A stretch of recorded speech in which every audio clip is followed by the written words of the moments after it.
Halo, selamat pagi anak-anak ibu semuanya untuk kelas 11 akuntansi 1 dan 2. Nah, di video kali ini ibu akan menjelaskan mengenai pelajaran kita yaitu akuntansi keuangan.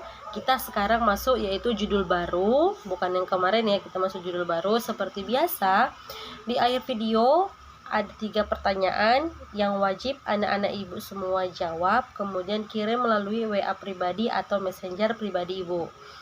Nah, langsung saja ya. Judul besarnya yaitu utang lancar.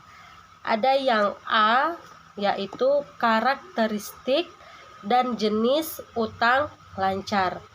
Nah, secara umum utang adalah kewajiban membayar suatu badan atau perusahaan kepada pihak lain yang disebabkan adanya transaksi pembelian barang atau jasa secara kredit. Nah, beda dia antara utang dengan piutang. Kalau kemarin yaitu kita bahas mengenai piutang. Piutang itu hak kita yang ada kepada orang lain atau yang biasa dalam kehidupan sehari-hari itu uang kita yang ada pada orang lain. Nah, kalau utang kewajiban kita beda, kewajiban kita untuk membayar sejumlah uang karena adanya transaksi pembelian barang atau jasa secara kredit. Nah, jadi disimpulkan bahwa utang merupakan kewajiban suatu badan atau perusahaan kepada para pemasok atas barang atau jasa yang diberikannya. Yang pertama itu ada karakteristik utang lancar. Berdasarkan pengertian utang lancar, maka kewajiban memiliki 3 karakteristik atau utang memiliki 3 karakteristik.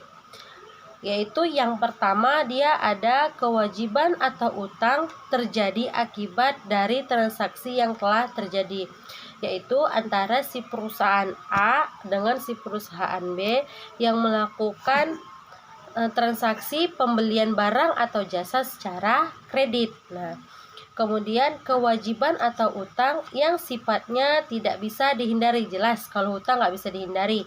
Kemudian yang ketiga karakteristiknya, kewajiban atau utang ini memerlukan penyelesaian atau pembayaran di masa yang akan datang dengan menggunakan kas, tetapi dengan adanya syarat. Nah, itu dia itu karakteristik utang lancar. Kemudian dia yang kedua ada namanya jenis-jenis utang lancar. Utang lancar yang terdapat dalam sebuah kegiatan usaha tersendiri dari berbagai jenis. Adapun utang yang termasuk dalam kategori utang lancar sebagai berikut. Ada yang pertama yaitu utang dagang atau yang biasa kita sebut sebagai account payable. Utang dagang adalah utang yang timbul akibat adanya transaksi pembelian barang atau jasa secara kredit yang tidak disertai dengan perjanjian tertulis. Biasanya di sini untuk dia utang dagang nilai nominal yang terjadi itu relatif sedikit. Jadi antara kepercayaan perusahaan A dengan perusahaan B karena dia tidak disertai dengan perjanjian tertulis. Kemudian yang kedua dia ada utang wesel. Utang wesel adalah janji tertulis untuk membayar kepada pihak lain dalam jumlah tertentu yang ditetapkan. Nah, bedanya dengan utang dagang, utang wesel dianya ada janji tertulis kapan utangnya itu untuk dibayar. Misalkan syaratnya di situ ada 2/10 N/30. Kemarin Ibu jelaskan yang dimaksud dengan 2/10 N/30. Ibu ingatkan lagi, 2/10 N/30 itu apabila seseorang dapat melunasi utangnya atau melunasi utangnya di bawah 10 hari dari tanggal terjadinya transaksi akan mendapatkan diskon sebesar 2%. Nah, batas pelunasan utangnya itu selama 30 hari. Nah, untuk utang wesel dibagi menjadi dua, yaitu yang pertama utang wesel berbunga dan tidak berbunga. Ada yang ketiga yaitu utang penghasilan, adalah pendapatan yang belum menjadi hak tetapi uangnya sudah diterima.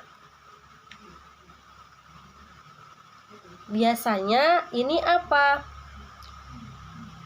Perusahaan kadang-kadang menerima pembayaran uang di muka lebih dahulu atas penjualan barang dagangan atau atas penyerahan jasa kepada pembeli atau pelanggannya. Ini dimisalkan dia di sini perusahaan A akan membeli barang kepada perusahaan B, tetapi si perusahaan B belum memiliki barangnya. Nah, dilunasi duluan dahulu. Ada selanjutnya yang D, utang beban, adalah utang karena perusahaan sudah menerima manfaat tetapi perusahaan belum membayarnya. Contohnya di sini apa?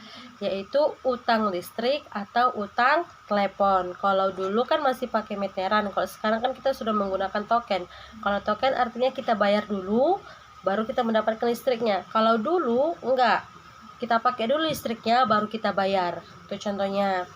Kemudian ada dia selanjutnya utang jangka panjang, adalah utang jangka panjang jatuh tempo, merupakan utang yang timbul karena terdapat utang jangka panjang perusahaan yang akan jatuh tempo pada periode sekarang. Ini contohnya obligasi. Untuk ini nanti ada perhitungannya tersendiri supaya anak-anak ibu lebih paham lagi. Kemudian ada namanya utang dividen, adalah bagian laba para pemegang saham sebagai hasil dari diotorisasikannya pembagian dividen oleh rapat umum pemegang saham. Dividen itu pembagian keuntungan kepada para pemegang saham. Yang namanya keuntungan itu kan diketahui di akhir periode. Nah, itu menjadi utang perusahaan kepada si pemegang saham di akhir periode nanti baru dibayar kepada si pemegang saham. Yang terakhir dia ada utang pajak, adalah semua jenis pajak yang dipungut selama bulan takwim dan beban pajak akhir tahun yang kurang bayar. Di utang pajak ini dibagi menjadi 3 lagi, yaitu yang pertama dia ada pajak pertambahan nilai atau PPN keluaran, yang kedua dia ada pajak penghasilan, kemudian dia ada pajak penghasilan pasal 2. Yang namanya utang pajak itu ada wajib pajak membayar pajaknya di awal bulan, ada wajib pajak membayar pajaknya di akhir bulan. Nah, untuk wajib pajak yang dibayar akhir bulan itu siapa di sini yang berutang? Yaitu wajib pajak yang berutang kepada negara karena membayarnya di akhir bulan. Nah, untuk materinya sampai di sini dulu, yaitu di karakteristik yang dibagi menjadi 2 tadi. Yang pertama ada karakteristik utang lancar, kemudian jenis-jenis utang lancar. Pertanyaannya untuk anak-anak ibu, coba sebutkan 3 karakteristik utang lancar. Kemudian yang kedua, coba sebutkan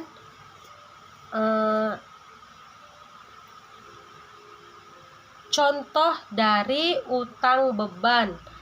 Kemudian yang terakhir, apa yang dimaksud dengan utang dividen? Silakan dijawab, dikirim ke WA pribadi ibu atau ke messenger ibu.